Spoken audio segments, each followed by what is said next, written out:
हरे कृष्णा।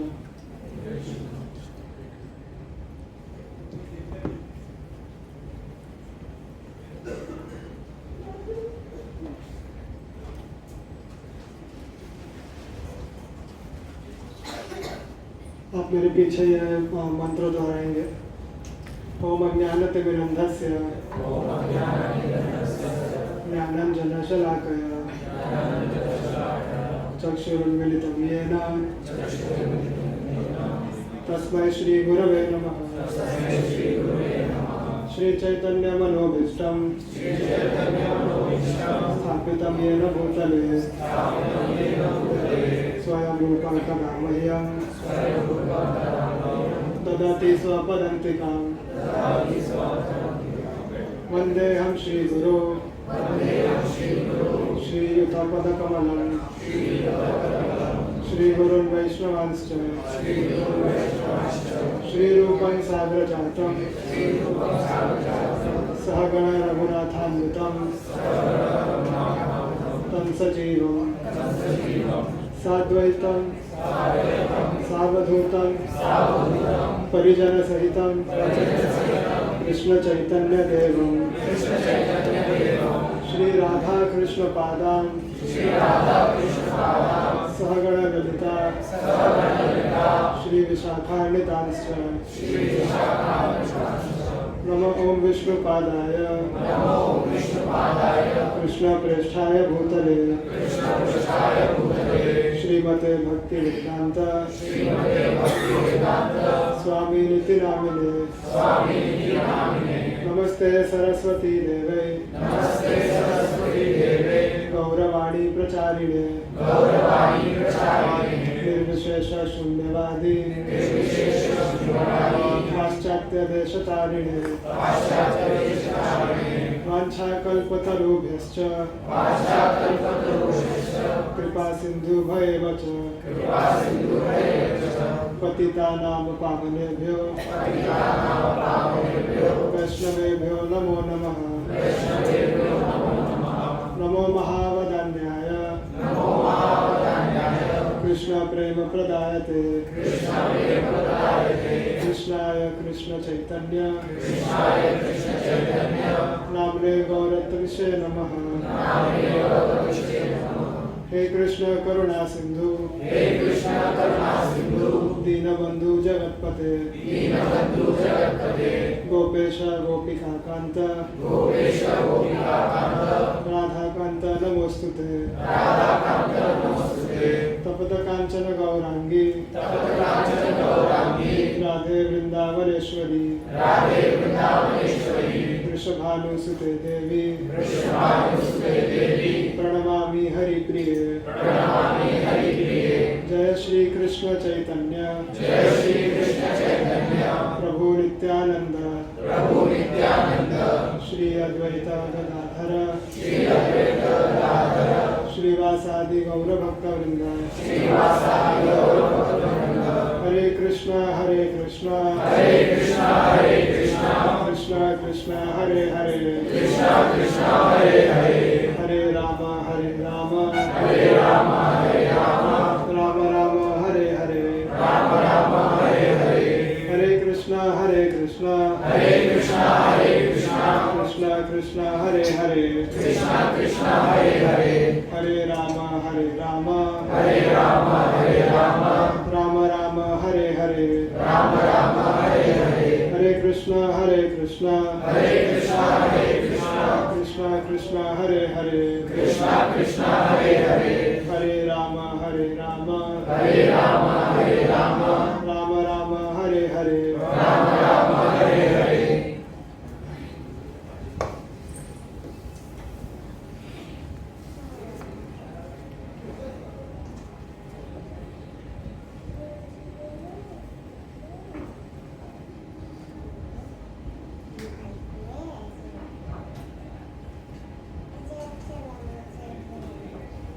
हरे कृष्णा।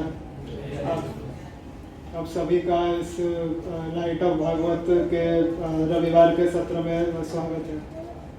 ये जो हमारा लाइट ऑफ भागवत अर्थात भागवत प्रकाश का सत्र है, हर शनिवार और रविवार को आयोजित किया जाता है, जिसमें रविवार को संडे को भी discuss on the Bhagavad Gita के ऊपर हम रविवार को चर्चा करते हैं और उसे समझने का प्रयास करते हैं कि आज के आधुनिक समय में इसकी क्या उपयोगिता है या इसका क्या एप्लीकेशन है हमारे डेली लाइफ में।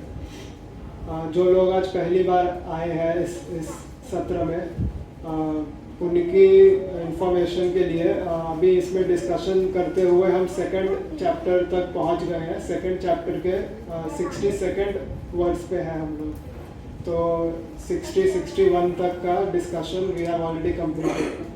तो ये जो सेकंड चैप्टर है, दिस चैप्टर हैज़ 72 वर्सेस, 72 श्लोक है इस अध्याय में, उसमें से 62 चालू है। तो इस अध्याय के भी लगभग 10 श्लोक ही शेष हैं। We are remaining only with 10 verses. तो इसमें जो दूसरा जो अध्याय है भगवत गीता का, this is basically the summary of the whole book. तो जो दूसरा अध्याय है इसका शीर्षक प्रभुपाद जी ने दिया है कि contents of the Gita summarise, Bhagavad Gita का एक तरीके से सारांश है। तो इस ग्रंथ में जिन विषयों पर भी भगवान ने चर्चा की है उनका एक बिंदु स्वरूप में, एक सूत्र के स्वरूप में भगवान ने दूसरे अध्याय में उसके ऊपर चर्चा की है। तो हम आज कोशिश करेंगे कि 62 से लेके आगे तक का जितना भी हम आज के 1 घंटे में कर पाते हैं उतना हम करेंगे। आज कई सारे लोग महाशिवरात्रि का त्यौहार भी मना रहे हैं, कुछ लोग आज मना रहे हैं, कुछ लोगों ने कल मनाया होगा। तो महाशिवरात्रि भी एक बहुत ही महत्वपूर्ण उत्सव है हिंदू समाज के लिए, सनातन धर्म के जो फॉलोअर्स हैं उनके लिए, क्योंकि भगवान शिव को विष्णु से अभिन्न नहीं समझा जाता। He is not different from Vishnu. तो थोड़ा जो भी फर्क है बेसिस दी गुणा, कि कोई रजोगुण का देवता है और कोई तमोगुण का देवता है, बस गुण का भेद है, नहीं तो भगवान शिव और विष्णु में कोई भेद नहीं है। सो बोथ आर लाइक, एक ब्रह्म संहिता में अगर हम देखें तो ब्रह्म संहिता का जो 45वां श्लोक है, क्षीरम यथा दधि विकार विशेष योगत संजायते दहितरा पृथगस्ति है, तो यह संभूतम अपि तथा समुपैति कार्य गोविंदम आदि पुरुषम तमहम भजामि।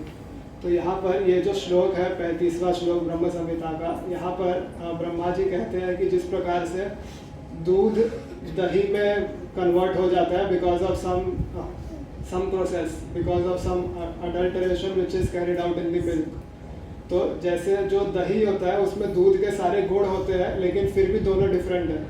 Milk is different from curd, but curd has almost all the qualities of milk. तो वैसे ही विष्णु और शिव में इसी प्रकार का अंतर है कि they are both same yet different.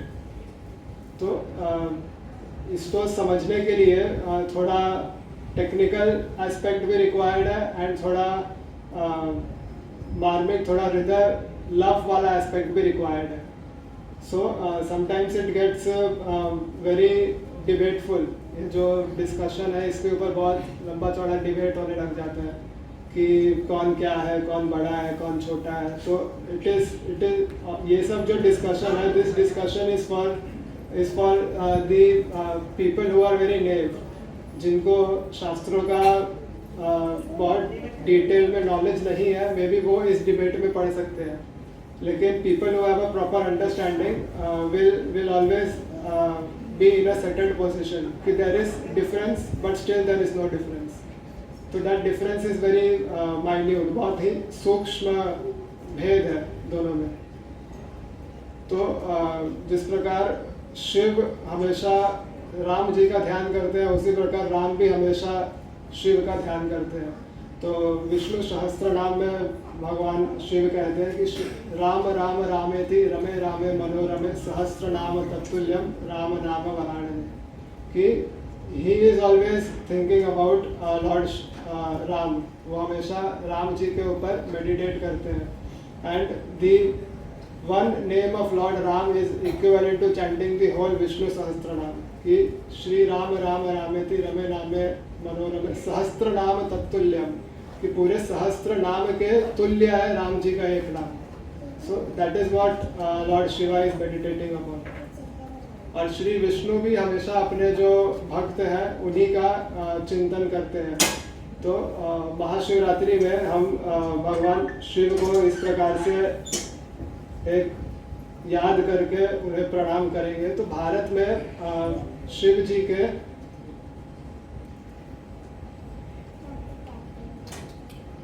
पूरे भारतवर्ष में सबसे ज़्यादा अगर पूजे जाने वाले कोई देवता है तो वो शिव जी ही हैं. क्योंकि शिव जी का एक नाम है आशुतोष. आशुतोष का अर्थ होता है जो बहुत जल्दी खुश हो जाते हैं. एंड उनसे जो भी मांगा जाए वो बहुत जल्दी दे देते हैं.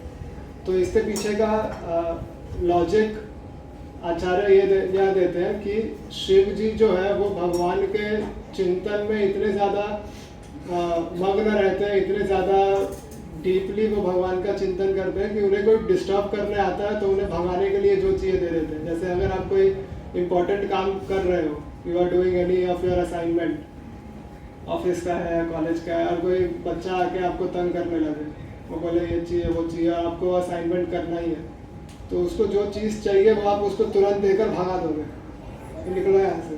तो भगवान शिव का भी जो भौतिक इच्छा पूर्ण करने के पीछे जो कारण है वो यही है कि उन्हें भगवान के ध्यान में, भगवान का नाम लेने में इतना वो बिजी रहते हैं एक तरीके से कि he fulfils wishes very easily. इसीलिए उन्हें एक तरीके से मनाना बहुत आसान है, क्योंकि वो मानने के लिए ही बैठे हैं ताकि उनको कोई आके डिस्टर्ब ना करे. सो ऐसा भगवान शिव का एक स्वरूप है. तो भारत में शिव जी के 12 ज्योतिर्लिंग हैं, which is considered to be the manifestation of Lord Shiva himself. उसमें से महाराष्ट्र में ही लगभग 3 है, शायद 3 तो महाराष्ट्र में ही है, 12 में से 3. तो ये जितने भी ज्योतिर्लिंग हैं इनके पीछे भी, जितने भी ज्योतिर्लिंग हैं इनके पीछे भी भगवान शिव और विष्णु का कहीं ना कोई कनेक्शन तो है ही. जैसे रामेश्वरम में राम जी ने भगवान की प्रार्थना की थी वहाँ पर. अगर आप नासिक में जाएंगे, त्र्यंबकेश्वर महादेव जहाँ पर है, वहाँ भी रामलीला के कुछ ना कुछ अंश नासिक में भी है ही. उसी प्रकार से अगर आप बद्रीनाथ में जाएंगे उत्तराखंड के तरफ, तो वहाँ पर भी शिव और नर नारायण दोनों हैं. तो भगवान शिव और विष्णु का जो एक तरीके से कनेक्शन है इज़ वेरी डीप. तो इसी तरीके से हम भगवान शिव को शिवरात्रि के दिन पर प्रणाम करके उनसे प्रार्थना करेंगे कि वे हमें हमारा जो भी स्पिरिचुअल लाइफ है, हमारी जो भी भक्ति करने का जो एनर्जी है वो हमें वो प्रोवाइड करे, वो हमें उस एनर्जी को प्रदान करे. क्योंकि श्रीमद् भागवत पुराण में शिव जी को विष्णु का एक बहुत ही परम भक्त भी कहा गया है. वैष्णवा नाम यथा शंभु. तो कि वैष्णवों में सबसे अग्रगण्य यानी फर्स्ट पोजीशन पे शिव जी को रखा गया है. इसलिए भगवान शिव से हम श्री विष्णु की भक्ति प्राप्त कर सकते हैं. तो हम भगवान शिव को प्रणाम करते हुए इस सत्र को प्रारंभ करेंगे. उसके अलावा आज शिवाजी जयंती भी लोग मना रहे हैं, खासकर महाराष्ट्र में. तो Shivaji Jayanti is like the birthday. So is the birthday of Chhatrapati Shivaji Maharaj. तो अगर हम शिवाजी के जीवन को भी देखें तो भारत में ऐसे कई राजा हुए जिन्होंने धर्म की रक्षा के लिए, भारत की संस्कृति को बचाने के लिए कई कार्य किए. उन्हीं में से एक छत्रपति शिवाजी महाराज भी हुए जिन्होंने सनातन धर्म की रक्षा के लिए स्वराज की स्थापना की थी. अगर कई लोगों को ये भी पता होगा कि जो भारत का फर्स्ट नेवी था, नौसेना, वो भी शिवाजी के द्वारा ही स्थापित की गई थी। तो नौसेना का जो कंसेप्ट था भारत में, वो भी शिवाजी महाराज के द्वारा ही दिया गया है। अभी जो हमारे भारतीय नौसेना का जो झंडा होता है, उसका अगर आप लोगों ने न्यूज़ में पढ़ा होगा तो उस झंडे को चेंज किया गया था। एंड दैट फ्लैग, उस ध्वज में अब शिवाजी के समय का जो चिन्ह होता था वो उस नौसेना के ध्वज में अब सम्मिलित किया गया है, उनको ट्रिब्यूट देते हुए, because he was the first person to establish navy. तो कोंकण का जो एरिया है, वहाँ पर जो फोर्ट है, किला है, सिंधुदुर्ग किला है और भी आदि कई किले हैं, वे शिवाजी के नौसेना को संभालने के लिए वो सब किलों का निर्माण किया गया था। तो शिवाजी से भी और अन्य जो भी राजा हमारे भारतवर्ष में हुए हैं, उनसे भी हम एक प्रेरणा ले सकते हैं कि किस प्रकार से हमें अपने जीवन को धर्म के अनुसार चलाने की कोशिश करनी चाहिए, और किस प्रकार से अपने, क्योंकि हमारा भारत भूमि में जन्म हुआ है, तो इस संस्कृति के प्रति हमारा जो दायित्व है, हमारी जो रिस्पॉन्सिबिलिटी है, उसे हमें किस प्रकार से निर्वाह करना चाहिए अपना डेली काम करते हुए। सो इसमें ऐसा नहीं है कि आप जो भी डेली काम कर रहे हैं या what ever modern education you have gained, उसे कुछ छोड़ने की ज़रूरत है। उसे अपने साथ लेते हुए you have to just camouflage, उसको एक तरीके से मिक्स करना है into your tradition. Nothing is to be left out, but everything has to be used for the benefit of the society. हर चीज़ का उपयोग किसी को नुकसान पहुंचाने के लिए भी हो सकता है और किसी को फ़ायदा पहुंचाने के लिए भी हो सकता है। वो निर्भर हमारे ऊपर करता है कि हम उसका उपयोग किस प्रकार से करते हैं। तो भगवत गीता, ये जो ग्रंथ है, इसमें भी जब अर्जुन के युद्ध भूमि में आने से उसके मन में जो प्रश्न उठे थे कि उसके अर्जुन के सामने ऑपोजिट आर्मी में all his relatives were standing, उनके पिता समान लोग, उनके गुरु, उनके भाई, बंधु, cousins, all of them were standing in the battlefield. तो वहाँ पे Arjun was in a situation that he felt कि अभी मैं अपने ही लोगों के साथ युद्ध नहीं करूँगा। तो हमारे जीवन में भी ऐसे अर्जुन की तरह कई परिस्थितियाँ आती है जहाँ पे हमें लगता है कि हमें कोई कार्य करना चाहिए या नहीं करना चाहिए। तो वहाँ पर ये जो भगवत गीता में जो भगवान ने अर्जुन को ज्ञान दिया है, उसका अनुसरण करके, उसको फॉलो करके हम अपने कई सारे क्वेश्चंस का आंसर प्राप्त कर सकते हैं। कई सारे लोगों ने इस ग्रंथ की शरणागति लेकर इसके फ़ायदे को अनुभव किया है, इसे अपने जीवन में उतार के बहुत सारी चीज़ें सीखी हैं।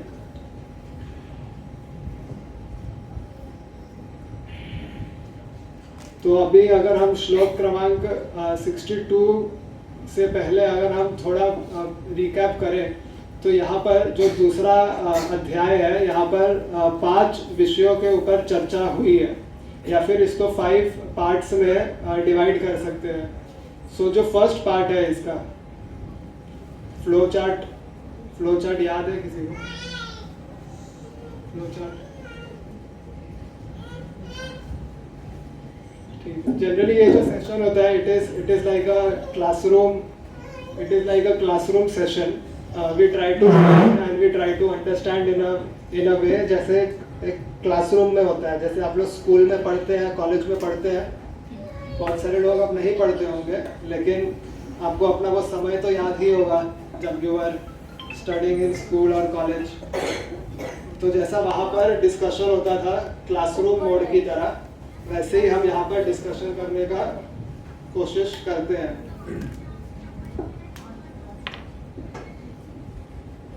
तो अभी चैप्टर 1 में तो हम नहीं जाएंगे, अगर चैप्टर 2 का ही if we see, because today we will most likely complete this chapter. तो अगर चैप्टर 2 का ही मैं एक ओवरव्यू दूं, जो लोग आज पहली बार आए हैं या जो लोग पहले से भी आ रहे हैं उनको याद नहीं है, तो इस चैप्टर को हमने 4 या 5 हिस्सों में डिस्ट्रीब्यूट किया था, जिसमें the chapter has total 72 words, इसमें 72 वर्ड्स है, जिसमें से 2.1 से लेकर 2.10 तक इट वाज अर्जुन के जो डाउट्स थे in the first chapter which continued, and उसको जो कंफ्यूजन था यहाँ पर, उसके ऊपर डिस्कशन यहाँ पर हुआ है 2.1 से लेकर 2.10 तक, अर्जुन का कंफ्यूजन एंड हिज इनडिसीजन। यहाँ पर जो नोट करने वाला वर्स है दैट इज 2.7, जहाँ पर अर्जुन सरेंडर करता है भगवान के प्रति शिष्य के स्वरूप में। कार्पण्य दोषोपहत स्वभाव पृच्छामि त्वाम धर्म सम्मूढ़ चेता यश्रेयस्याम निश्चितं ब्रूहि तन्मे शिष्यस्तेहं शाधि माम त्वाम प्रपन्नम। So this is one of the most important verses, because यहाँ से हम देखते हैं कि गीता को समझना किस प्रकार से है। गीता को समझना है तो हमें स्टूडेंट बनना पड़ेगा। We have to become a shishya under a guru, under a teacher. We can not understand this book by our own mental concoction. हम अपने ही विचारधारा के अनुरूप या अपने ही प्रेजुडाइज के हिसाब से we can not understand this book. It should always be understood through a person who is practising it और थ्रू अ रियलाइज्ड सोल। तो ये जो शिष्य है, इसीलिए मैं बोल रहा था कि क्लासरूम एटमॉस्फेयर होता है, बिकॉज क्लासरूम में we are all like students, we are like shishya. तो अगर हमें इस ग्रंथ को समझना है तो हमें फिर से स्टूडेंट वाला जो एटीट्यूड है वो लाना पड़ेगा। तो यहाँ पर अर्जुन भगवान को सरेंडर करता है लाइक अ स्टूडेंट। उसके बाद जब भगवान अपना ज्ञान देना शुरू करते हैं तो जो सबसे पहला ज्ञान भगवान अर्जुन को देते हैं 2.11 से 30 तक इज अबाउट द सोल। आत्मा का ज्ञान भगवान अर्जुन को सबसे पहले देते हैं कि you are not this body, you are soul. तो ये वाला जो चीज़ है वो सबने बहुत सुना है। Everybody has heard this in some or the other form कि शरीर छूट जाता है, आत्मा को कुछ नहीं होता, आत्मा हमारा है। तो ये चीज़ें बहुत लोगों ने सुनी हुई है। उसके बाद 2.31 से लेकर 2.37 तक जो है वो कर्म कांड है।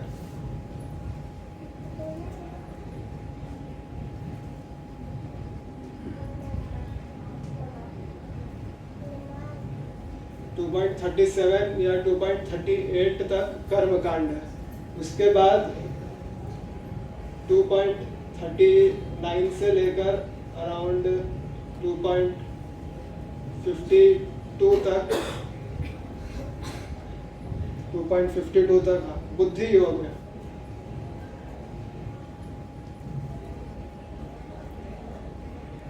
यहाँ पर कर्मकांड वाला जो सेक्शन है, कर्मकांड वाले सेक्शन में भगवान अर्जुन को मटीरियली उसे युद्ध क्यों करना चाहिए ये बता रहे हैं कि if you don't fight you will have to face criticism. जैसे अगर किसी की कोई जिम्मेदारी है कोई कार्य करने की, if it is her responsibility to a particular task, और अगर वो नहीं करता तो कैसे लोग क्रिटिसाइज करते हैं कि इसके बस की नहीं थी, ही गॉट स्कैर्ड, ये डर गया, ये रणभूमि छोड़कर भाग गया। तो ये वाला जो इन्फॉर्मेशन है वो भगवान अर्जुन को यहाँ पर देते हैं कर्म कांड में। उसके बाद जो नेक्स्ट वाला पार्ट है 39 से लेकर 52 तक बुद्धि योग वाला, वहाँ पे भगवान अर्जुन से कहते हैं कि किस प्रकार से उसे अपनी बुद्धि का उपयोग करके इस ड्यूटी को करना चाहिए। व्यवसाय आत्मिका बुद्धि रेखा कुरुनंदन। भगवान अर्जुन से कहते हैं कि बुद्धि रेखा कुरुनंदन है कि अपने बुद्धि को एक जगह पे केंद्रित करो। Try to concentrate on the activity which you are suppose to perform. तो यहाँ पर भगवान अर्जुन को बुद्धि के बारे में ज्ञान देते हैं कि किस प्रकार की बुद्धि हमारी होनी चाहिए, और how we should try to do our activities by concentrating our mind at one particular job or one particular activity which we are performing. तो यहाँ पर बुद्धि योग का डिस्कशन हुआ है।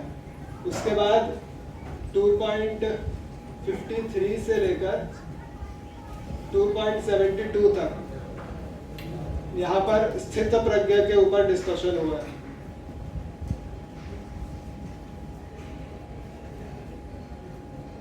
स्थित प्रज्ञा सिचुएशन को एक तरीके से समाधि भी कहा जाता है।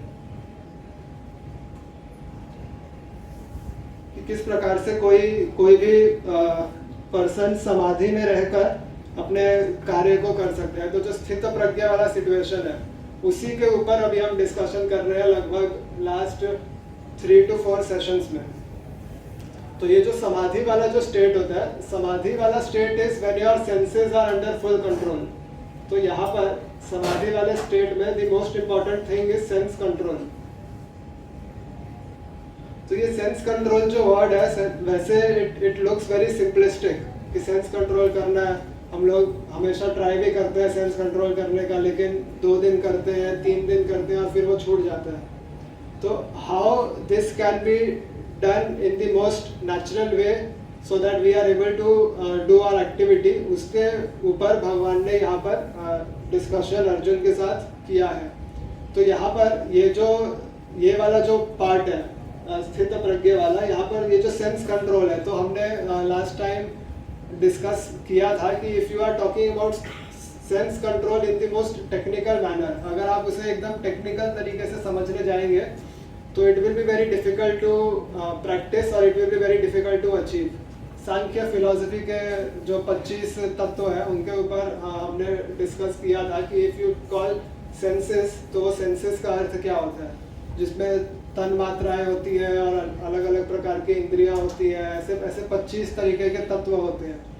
तो if you are try to control each of them then it will be very difficult to control them. तो इसका जो दूसरा जो तरीका है सेंस कंट्रोल का, जो कि आगे के अध्यायों में भगवान जिसके ऊपर इलैबोरेट करते हैं, that is sense control through भक्ति योग।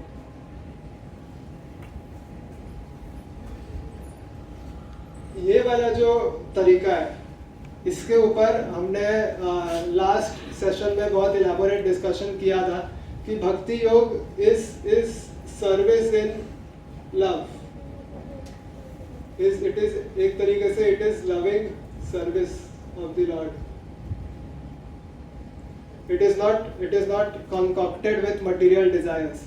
तो ये जो लव वाला डिस्कशन है कि what is love, what is pure love, ये लास्ट वीक वैलेंटाइन वीक में हमने बहुत अच्छे से इलैबोरेट किया था जो लोग थे कि लव क्या होता है और लव किस प्रकार से होता है। इट इज नॉट मटीरियल और it is not based on expectation, it is based on the desire to satisfy your partner or to be in a state where both are complementing each other. So that discussion we had. और जो भक्ति योग होता है वो भी एक तरीके से is natural and is based on love because here nothing is forceful. अगर आप किसी से प्रेम करते हैं तो आपको उसको या उसे आपके ऊपर कोई चीज़ फोर्स नहीं करना पड़ता। That is very natural. It happens naturally. तो भक्ति योग में भी आपको किसी चीज़ के लिए फोर्स नहीं किया जाता, वो चीज़ें आपके अंदर के भाव से नेचुरली होती है कि आपको अगर सेवा करने का मन होता है तो आप नेचुरली करते हो। लेकिन अगर आप दूसरे योग की पद्धति में जाओगे, जैसे कि अष्टांग योग होता है, यम नियम आहार प्रत्याहार प्राणायाम ध्यान धारणा समाधि, जो 8 चरण होते हैं योग के, अगर आप उसमें जाओगे तो देन यू हैव टू एक तरीके से force yourself and you have to sit at a particular place, you have to practise, आपको अपने आप को बहुत चेंज करना पड़ता है। So that also leads you to success, but that is very difficult in this time. तो यहाँ पर भक्ति योग को प्राथमिकता भगवान ने दिया है because it is very natural for a person and it is very easy in this period. आज के समय में भक्ति कर पाना फिर भी सरल है, अब वो हम करते नहीं है वो अलग बात है, बिकॉज हमें बहुत सारे लोगों में ऐसा देखा गया है कि उन्हें भक्ति करने में या भक्ति की तरह रहने में शर्म आता है, because they do not want to portray themselves as a devotee or a person who is going to temple or a person who is religious, because this is no in the corporate culture. आज के आधुनिक समय में it is not very appreciated. तो हमें भी ऐसा लगता है कि ट्रेंड के साथ अगर चलना है तो इस चीज़ को करने की ज़रूरत नहीं है। लेकिन ये सब जो भक्ति योग है या जो भगवान का जो ध्यान करना है, it helps us a lot. It has the capacity to change the way you think. It has the capacity to change the way you do your activity.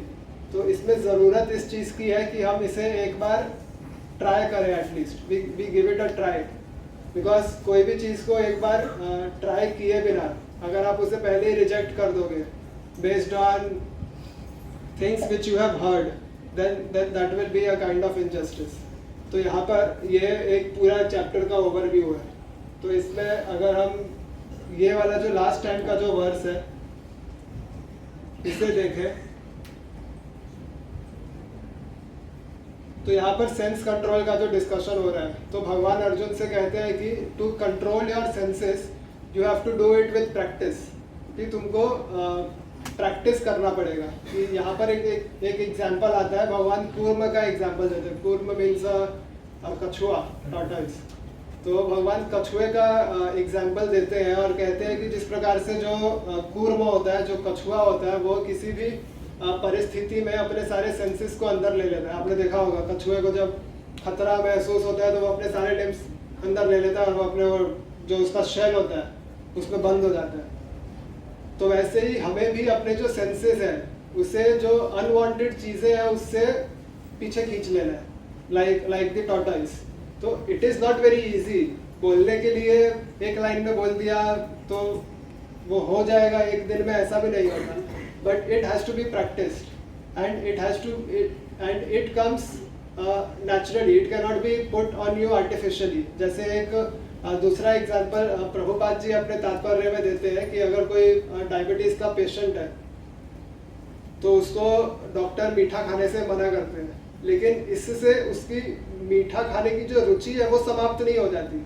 उसे जैसे ही मौका मिलेगा वो मिठाई खाएगा और फिर जाके अपना गोली भी खा लेगा बैलेंस करने के लिए. तो that is not that, this is artificial. तो आप आर्टिफिशियली जस्ट डायबिटीज को कंट्रोल करने के लिए आप उसे मना कर रहे हो, but naturally he is not yet convinced कि मुझे ऐसा करना चाहिए. तो जो चीज़ आर्टिफिशियली कराई जाती है वो थोड़े समय तक ही कार्य करती है, बट जो चीज़ें नेचुरली होती है, थ्रू एक्सपीरियंस होती है, वो लॉन्ग टर्म होती है. तो यहाँ पर भगवान अर्जुन से कहते हैं कि it should be natural, it should not be artificial और it should not be forced upon. श्लोक नंबर अगर 62 एंड यहाँ पे है, then the process of fall down is also described. कि किसी पर्सन का अगर वो सेंस कंट्रोल करने की कोशिश कर रहा है तो उसका फॉल डाउन भी बहुत इजीली हो सकता है. बिकॉज अगर आप किसी चीज़ से आर्टिफिशियली कंट्रोल करने की कोशिश कर रहे हो and that things come into your way, that allurement comes into your way, तो आप एकदम से उससे क्या हो जाओगे, उससे अटैच हो जाओगे. And once you get attached to something, जैसे कुछ लोग होते हैं कि अपने गाड़ी वगैरह से कुछ भी एसेट होता है उससे बहुत अटैच्ड होते हैं. कि गाड़ी को अगर थोड़ा सा खरोच भी आ गया तो एकदम चीखने चिल्लाने लगते हैं कि मेरी गाड़ी को क्या कर दिया, ये किसने छुआ. गाड़ी को एकदम पोंछते हैं, घर के एक सदस्य की तरह रखते हैं, कुछ लोगों का होता है. सो वैसा अगर आप किसी चीज़ से ओवरली अटैच्ड हो तो अगर उस चीज़ को कुछ होगा तो आपको दुख भी उतना ही ज़्यादा होगा. सो उस दुख होने से या उस ओवर अटैचमेंट से क्या होता है, ये तो गाड़ी वाला तो is a very simple example. इसके और भी कई सारे उदाहरण हो सकते हैं. तो this over attachment leads to एक तरीके से it develops lust. Lust is not just the attraction towards the opposite. Lust can be attraction towards anything material. तो lust is a very broad term which means कि किसी भी भौतिक संसार के चीज़ के प्रति अति आकर्षण का अर्थ मतलब ज़रूरत से ज़्यादा. So then that is called lust. So उससे क्या होता है, once you are attached to a particular thing, that may develop lust. And lust or desire when it is unfulfilled, it leads to anger. तो अगर आप कोई चीज़ को बहुत ज़्यादा तीव्र इच्छा से आप किसी चीज़ को चाह रहे हैं, कुछ हद तक तो उसे चाहना सही हो भी सकता है, लेकिन अगर वो बहुत अनएक्सपेक्टेड हो, अनवांटेड हो, then that leads to anger. इसका एक फ्लो चार्ट है।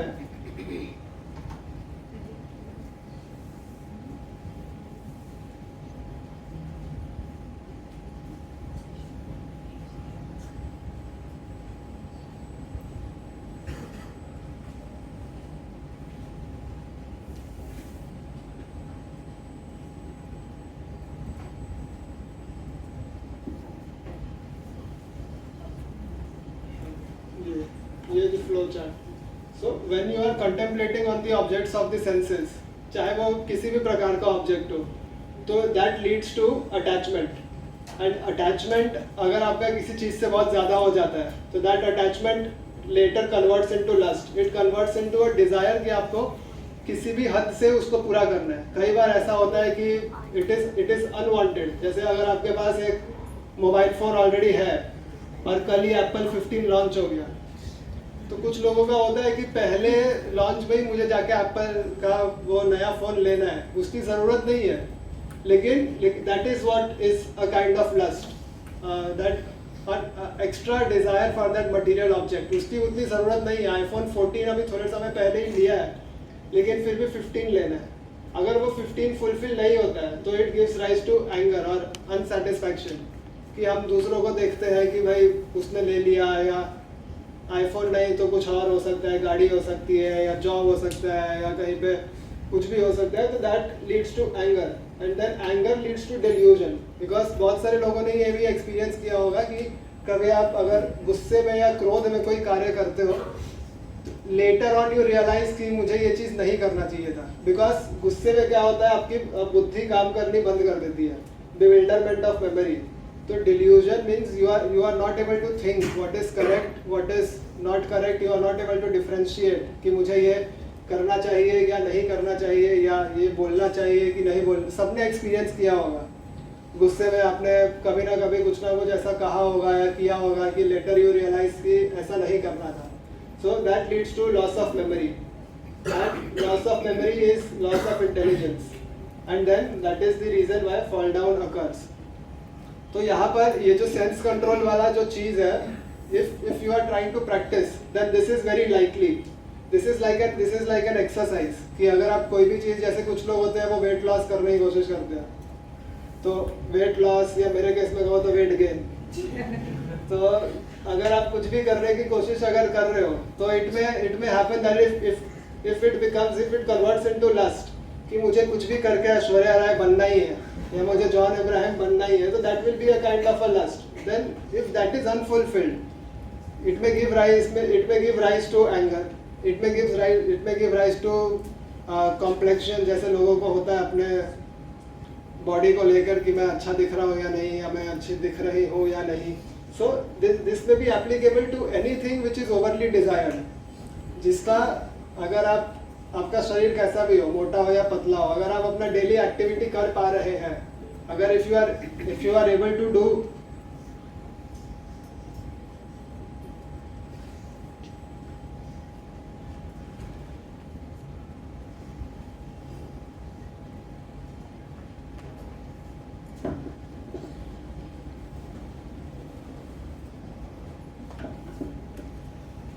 अगर आप अपना डेली एक्टिविटी कर पा रहे हैं, तो इट डज नॉट मैटर कि आपका वेट ज़्यादा है या वेट कम है, but this kind of attachment it leads to such fall down. अब अगर इस चीज़ को देखें कि ये सब चीज़ें भगवत गीता में कैसे काम करती है, तो ये जो पूरा चार्ट है, this is verse number 2.62 and 2.63।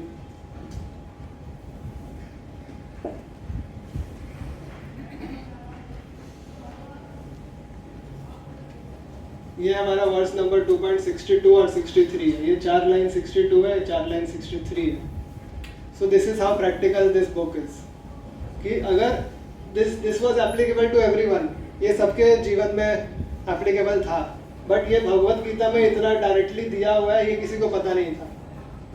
So this is how this book और दिस ग्रंथ और बिकमिंग अ डिवोटी और बिकमिंग अ भक्त कैन हेल्प यू।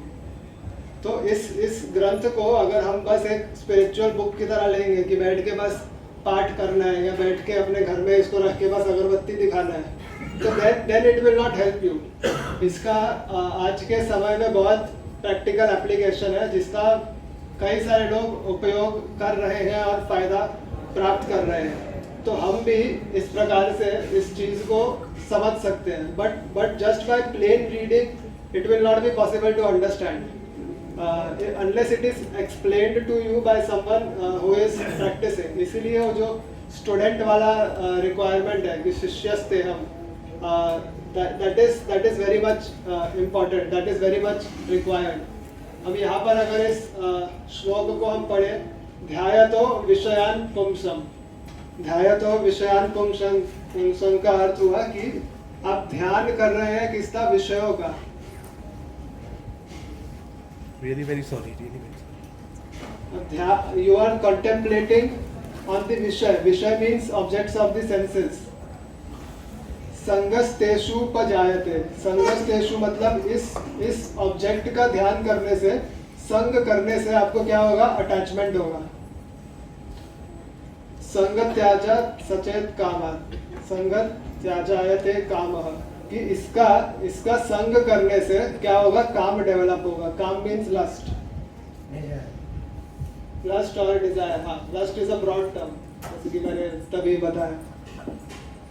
कामात क्रोधो भी जायते, कि उस काम से क्या होगा, काम से क्रोध आएगा, क्रोध, it will lead give rise to anger. क्रोधात भवति सम्मोह, इस क्रोध से क्या होगा, सम्मोहना होगा। सम्मोहना मतलब कंप्लीट डिल्यूजन। सम्मोहास्तु स्मृति विभ्रम, स्मृति विभ्रम का अर्थ होगा बिवेंडरमेंट ऑफ मेमोरी। उसके बाद स्मृति भ्रम बुद्धिनाश, बुद्धिनाश का मतलब इंटेलिजेंट लॉस। उसके बाद बुद्धिनाश प्रणश्यति, प्रणश्यति का अर्थ हुआ fall down. So this flow chart is an exact translation of this words. तो यहाँ पर एक just it is one example from this book कि how it is practically applicable in our life and how we as Indians at least we should give it a chance to understand it, to try to apply it in our life. So this is verse number 2.62 and 63.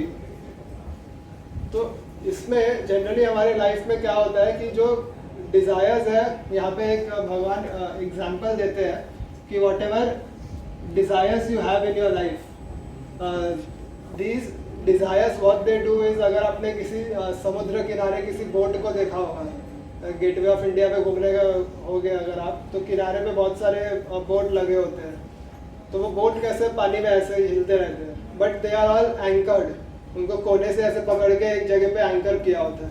तो they are moving in that water but they are still stationary at that place because they are anchored to a particular root.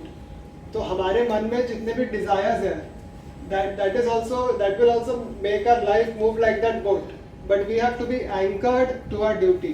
हमें क्या करना है, अपना जो anchor है, अपना जो लक्ष्य है, अपना जो एक्टिविटी है वो करते रहना है। Even if the desires come and go, the desires will come, the desires will go, and at some point of time they may try to agitate you or they may try to distract you. But what you have to do is you have to try to keep doing your activity. तो यहाँ पर एक दूसरा example भगवान वो भी देते हैं कि it is like the seas entering the ocean. जैसे एक समुद्र होता है, जितनी भी नदियाँ हैं वो अंत में जाके समुद्र से ही मिलती है, लेकिन समुद्र फिर भी अपना जो बॉर्डर है उसे पार करके शहर में नहीं आ जाता। The sea is still very much controlled in its borders. तो हमारा जो लाइफ है उसमें हम जो एक्टिविटी कर रहे हैं उसमें भी कई प्रकार के जो विचार है वो हमारे मन में आते हैं, लेकिन उससे हमें जो अपना बॉर्डर है उसे क्रॉस नहीं करना है, because whatever activity we are doing that is important. So these desires will come, they will disturb. जैसे स्टूडेंट लाइफ में बहुत होता है, पढ़ते समय मोबाइल पे मूवी देखने का ज़्यादा मन करता है। So those desires come, but then you have to decide कि व्हाट इज इम्पोर्टेंट। उस समय पर ज़रूरी क्या है वो देखना हमारे लिए ज़्यादा महत्वपूर्ण है। तो ये जो भी एग्जाम्पल्स हैं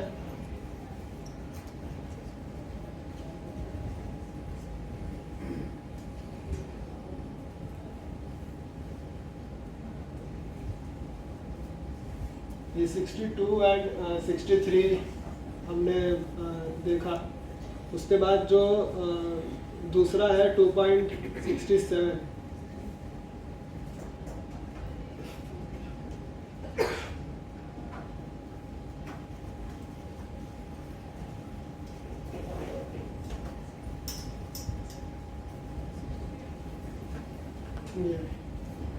ये वाला जो एक एग्जांपल है 2.69 में, यहाँ पर भगवान एक सिम्टम देते हैं about a person whose senses are under control.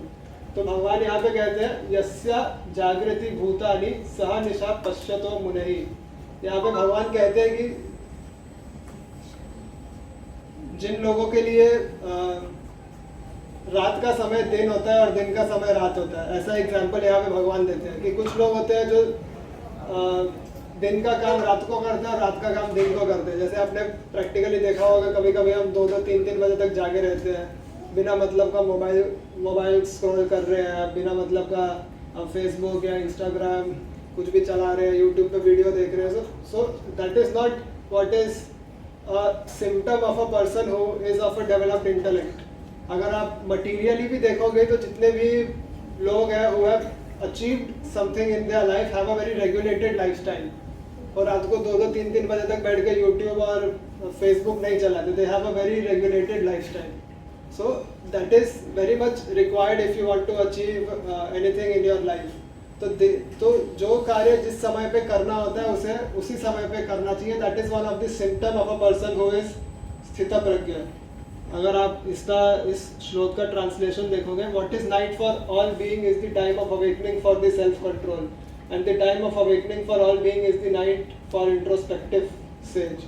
तो यहाँ पर जो सबके लिए दिन है वो उसके लिए रात है, जो सबके लिए रात है वो उसके लिए दिन है। तो it is about regulating your activity of what kind of activity you are doing at what stage।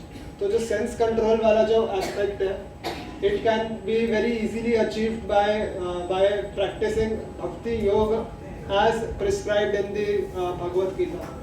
So यहाँ पर this is the एक तरीके से last verse of this chapter, और यहाँ पे चैप्टर ये खत्म हो जाता है। So the next chapter is about Karma Yoga. तो कर्म योग वाला जो चैप्टर है, यहाँ पर जब भगवान अर्जुन को ये सब ज्ञान दे रहे हैं, ये इतना सारा भगवान ने चैप्टर 2 में अर्जुन को ज्ञान दिया, तो अर्जुन भगवान से ही आस्क कि you are telling to renounce everything, कि आप बोल रहे हो कि स्थित प्रज्ञ हो जाओ और अपने बुद्धि को एक जगह पे कंसंट्रेट करके कार्य करो, सेंस कंट्रोल करो। तो अर्जुन सेज कि मैं फर्स्ट चैप्टर में वही तो बोल रहा था कि छोड़ के जाता हूँ जंगल में and I will not fight. So first you said कि you don't go into the jungle and do the fighting because वो तुम्हारा ड्यूटी है, और फिर you are telling in second chapter की सेंस कंट्रोल करो और ऐसे नहीं करो वैसे नहीं करो, तो मैं क्या करूँ? सो that is what Arjun is asking here.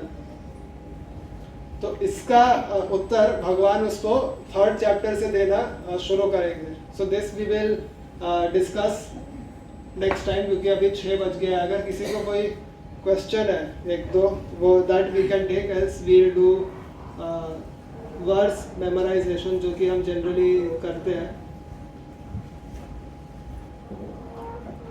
If anybody has any question. Yeah, Prabhuji, question is in the beginning you told about Shiva. Related to that, Mahesh and Shiva are the difference.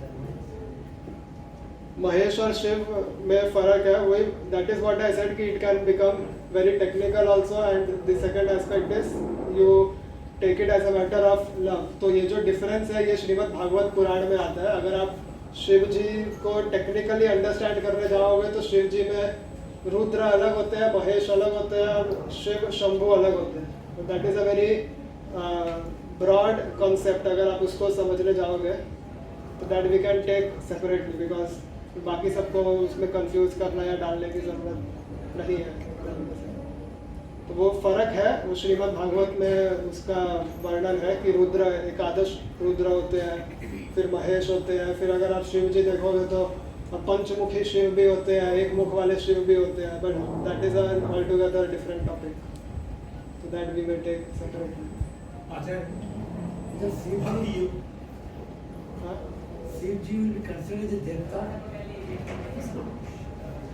देवता अगर आप ले एक तरीके से लोगे तो वो देवताओं में महादेव, उनको जो उपाधि दी गई है कि देवताओं के भी वो देव है, तो एक तरीके से सिंपलिस्टिक टर्म में वो देवता है भी और नहीं भी है, बिकॉज शिव तत्व जो है इट इज नॉट दी जीव तत्व, शिव तत्व जीव तत्व से भिन्न है, तो वो देवता है भी और नहीं भी है। But he is a birth and death. He has birth और death. समय हाँ वो है, but that is a very broad, जो टाइमलाइन है दैट इज वेरी ब्रॉड। तो सृष्टि का जो संहार करने का जो है वो डिपार्टमेंट उनका है, तो that thing is there, birth and death is there. वो ब्रह्मा जी से उनका सृजन होता है और वो सब भागवत पुराण में वर्णन है उस चीज का। तो जैसे कि 7.23 में है, अल्प बुद्धि वाले देवताओं का पूजा नहीं करना चाहिए, डायरेक्ट कृष्ण को पूजा करना चाहिए, तो उस हिसाब से शिव जी को तो वो आप सिर्फ 7.3 को आइसोलेशन में रीड नहीं कर सकते। अगर अब you have to do a harmonious construction, जैसे हम लोग के लॉ में जनरली होता है कि अगर there are two conflicting provisions, अगर किसी एक्ट में दो कॉन्फ्लिक्टिंग प्रोविजन होते हैं, so there is a doctrine of harmonious construction. We read those provision in a manner to arrive to a conclusion which can be suitable for implementation of that law. तो यहाँ पर भी जो harmonious construction वाला जो principle है that has to be applied. एक आप अगर सिर्फ आइसोलेशन में रीड करोगे भगवत गीता को तो सिर्फ 7.2 भी नहीं, आपको पूरे चैप्टर 7 को रीड करना होगा and you have to see the context in which it is spoken. तो यहाँ पे कॉन्टेक्स्ट भी बहुत ज़रूरी है, बिकॉज कॉन्टेक्स्ट से चीज़ को जिस तरीके से पढ़ा जाता है उससे उसका मतलब चेंज हो जाता है। अभी अगर मैं एक एग्जांपल दूँ आपको कॉन्टेक्स्ट का, तो इंग्लिश का ही एक एग्जांपल लेते हैं, how reading changes the meaning. एक सेंटेंस लेते हैं, आई डिड नॉट से शी took my money। ये कितने लोगों ने सुना है? ये वाला सुना है आपने? ये जस्ट एक सिंपल सेंटेंस है, बट यहाँ पर किस शब्द के ऊपर जोर दिया जा रहा है उससे उसका मतलब बदल सकता है। कि अगर आप देखेंगे कि अगर मैं मनी के ऊपर कॉन्सेंट्रेट करूँ कि आई डिड नॉट से शी टुक माई मनी, तो अगर आप इसको इस तरीके से रीड करते हैं तो इसका क्या मतलब निकलता है? आप खुद बोल के देखिए। कुछ और लिया है। हाँ, कुछ और लिया है, मनी नहीं लिया है। उसके बाद अगर आप कहें, अगर शी के ऊपर अगर आप जोर देते हैं, आई डिड नॉट से शी टुक माई मनी, तो इसका क्या मतलब होता है? कोई और लिया है। तो अगर आप आई पे अगर जोर देते हैं कि आई डिड नॉट से शी टुक माई मनी, तो इसका मतलब किसी और ने कहा। तो इस तरीके से अगर आप किसी सेंटेंस को या किसी भी ग्रंथ को भी अगर आप रीड करते हैं तो किस कॉन्टेक्स्ट में उसको रीड किया जा रहा है उससे उसका मतलब चेंज हो जाता है। जैसे पॉलिटिकली भी हमारे ग्रंथों को बहुत तरीके से ऐसे ही यूज किया जाता है कि उसका मतलब ही बदल जाता है। और जब हम पढ़ते हैं तो हम भी उसमें हाजी हाजी करते हैं कि हाँ इसमें तो ऐसा ही लिखा है, उसमें तो वैसा लिखा है, मैंने इससे सुना, बट हम इस चीज़ पे ध्यान नहीं देते कि जो ग्रामर है तो ये तो इंग्लिश ग्रामर है, Sanskrit grammar is much more complicated. क्योंकि इंग्लिश में एक तरीके से आप देखा जाए तो जितने भी काल है, टेंसेज है, दे आर लेस। संस्कृत में टेंस ज़्यादा है और संस्कृत में जेंडर भी ज़्यादा है। तो हाँ, तो एक ही चीज़ का बहुत अलग अलग तरीके से अर्थ निकल सकता है। तो इसीलिए किसी भी श्लोक को या किसी भी ग्रंथ को आइसोलेशन में अगर आप पढ़ते हैं तो इट में क्रिएट कंफ्यूजन और इट में क्रिएट डिस्प्यूट। तो इसीलिए it is better that you understand it under guidance और you understand it with some proper source. Acharya, ये आपने भक्ति योग में प्रेम का जो उल्लेख किया है, लेकिन भक्ति योग को अक्सर समर्पण से की दृष्टि से भी देखा जाता है। क्या यह प्रेम और समर्पण एक चीज है? समर्पण आप तभी करोगे जब आपके मन में प्रेम होगा। बिना एक समर्पण और भी होता है that you do as a matter of respect भी कई बार होता है, बट मोस्टली समर्पण प्रेम के थ्रू ही होता है। आप किसी को समर्पण का अर्थ हो गया you are submitting to someone, you will not submit to anyone unless you have any kind of relationship with that person. तो एक तरीके से वो उसमें कहीं ना कहीं प्रेम हो, जैसे शिष्य गुरु को समर्पित होता है, तो शिष्य जो है वो अपने गुरु को समर्पित होता है बिकॉज उसको अपने गुरु के प्रति पहली बात तो आस्था है, उसे अपने गुरु में पूर्ण विश्वास है, which in turn after some time leads to a kind of a relationship which is like a father and a son। गुरु और शिष्य का जो रिलेशनशिप होता है वो पिता और पुत्र के समान ही होता है, तो it has love to a very large extent. तो समर्पण आप किसी से अगर आपका रिश्ता नहीं होगा तो आप समर्पण नहीं करोगे। आपने भी एक्सपीरियंस किया होगा, जैसे आप अपने ऑफिस के बॉस को समर्पण नहीं करोगे, आप उससे इंस्ट्रक्शंस पे काम जरूर करोगे कि बॉस ने बोला ये टास्क कर दो, ये असाइनमेंट कर दो, तो you will do, you are obeying that boss, but you are not समर्पित टू दैट बॉस। कल किसी ने 2 लाख ज़्यादा दिया तो उसको आप हो जाओगे, पर जहाँ पे समर्पण होता है वहाँ पे ऐसा नहीं होगा। तो समर्पण is a kind of love only, उसमें प्रेम होता है।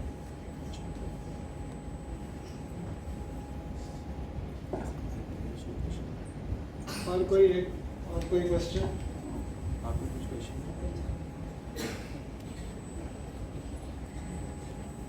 आपने प्रोसेस बताया, process of fall down, is there any process of elevation? Elevation का प्रोसेस है श्रवणम कीर्तनम विष्णु स्मरणम पाद सेवनम अर्चनम वंदनम दास्यम साक्ष्यम आत्मनिवेदनम, श्रीमद् भागवत, ये एलिवेशन का प्रोसेस है। तो इसमें नवधा भक्ति के जो 9 प्रकार है वो प्रहलाद महाराज बताते हैं कि किस प्रकार से हमें अपने एक्टिविटीज को कंडक्ट करना है कि हम श्री विष्णु की प्राप्ति कर सकें।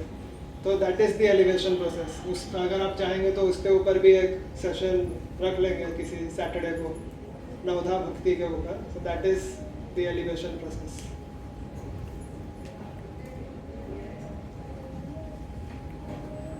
श्लोक जैसे अभी आपने बताया स्थित प्रज्ञा, हाँ, वो स्टेडी विजडम होता है, स्टेडी विजडम बोल सकते हैं उसको, स्थित प्रज्ञा को बोल सकते हैं। स्थित प्रज्ञा again is a very broad term.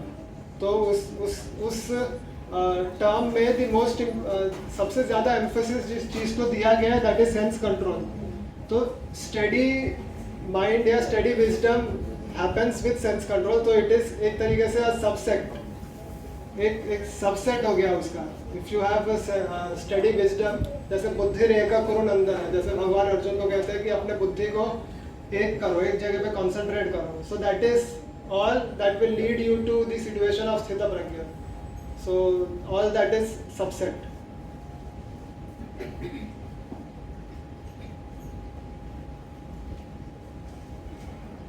यहाँ पे एक श्लोक भी हम याद करने की कोशिश करते हैं। कुछ लोग हैं जिन्होंने ये श्लोक याद किया होगा। कई लोगों ने मुझे कहा था कि हम श्लोक याद कर चुके हैं पर सेशन ही नहीं हो रहा कि हम बोले, तो अब वो लोग 2.14 बोलेंगे।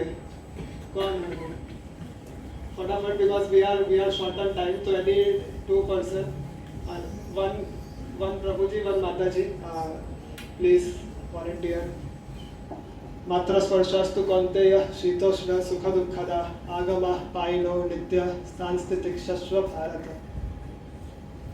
जल्दी नेक्स्ट सेशन भी वी हैव टू।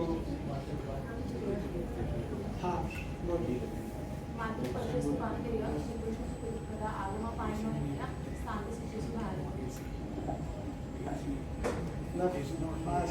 और कोई?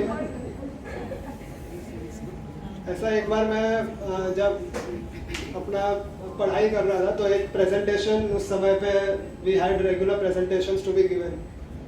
तो मैं भी जब ऐसे पब्लिक स्पीकिंग नहीं करता था तो मैंने भी ऐसे ही बोला था। तो जो person who was the evaluator, उसने मुझे एक कमेंट दिया था कि it was as if there is some